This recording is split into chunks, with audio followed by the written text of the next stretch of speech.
भाजपा विपक्ष को हाशिए पे लाना चाहती है। जो भी नेतृत्वकर्ता के रूप में उभरेगा वो कहीं ना कहीं सलाखों के पीछे होगा, या तो ईडी और सीबीआई दोनों में से कोई एक संस्था उसके पीछे पड़ी रहेगी। अभी राहुल गांधी को सूरत की एक कोर्ट ने मानहानि के मुकदमे में 2 साल की सजा सुनाई है। कोर्ट ने महज फैसला किया और उसने 1 महीने की रियायत भी दी कि इस दौरान सजा पर रोक रहेगी और राहुल गांधी किसी और अदालत की शरण में जा सकते हैं।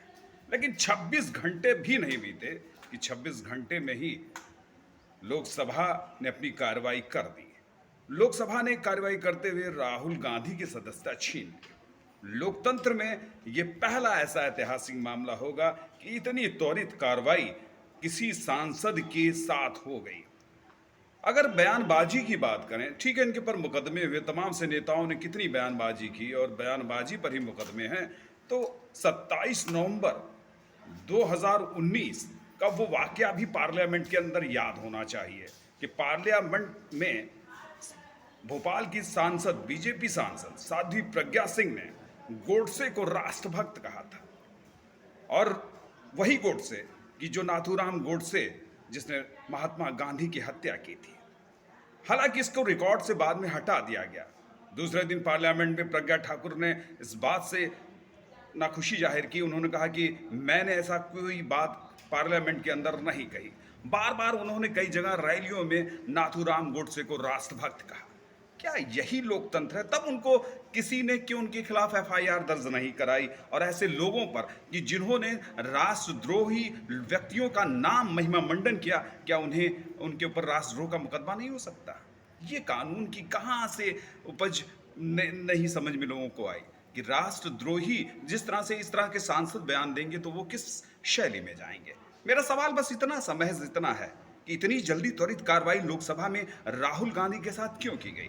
शायद इसमें बीजेपी का कहीं ना कहीं डर जाहिर तौर पर सामने नजर आता है कि बीजेपी को लगता है कि कहीं राहुल विपक्षी खेमे के वो लीडर ना हो जाएं कि जिससे बीजेपी का कुनबा बिखर जाए, बीजेपी की सत्ता बिखर जाए।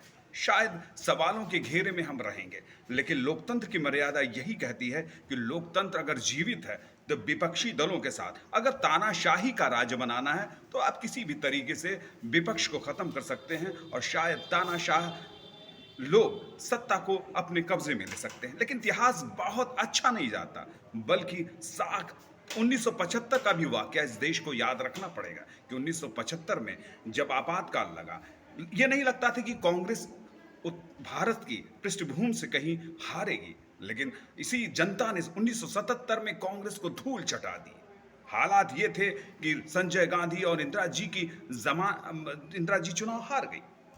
ये मत सोचिए, लोकतांत्रिक प्रक्रिया को रहने दीजिए। ठीक है, ये कानूनी मसला था, मैं कानून पर सवाल नहीं खड़ा सकता, लेकिन इतनी जल्दी लोकसभा में कार्रवाई होगी, इस पर सवाल जरूर है कि आपको भी सोचने के लिए कि कल किसी भी फर्जी मुकदमे में किसी सांसद या विधायक को हल्का सा फंसा दिया जाए और हो सकता है कि कहीं से वो सजा याफ्ता हो जाए, उसकी अदालत में उसकी प्रक्रिया। हाँ, कानून ये कांग्रेस राज में ही बना और मनमोहन सिंह की यूपीए गवर्नमेंट में ही कानून बना, और ये कानून आज कांग्रेस के लिए ही नजीर बन गया। अब सवाल है कि आखिर लोकतंत्र बचेगा कैसे?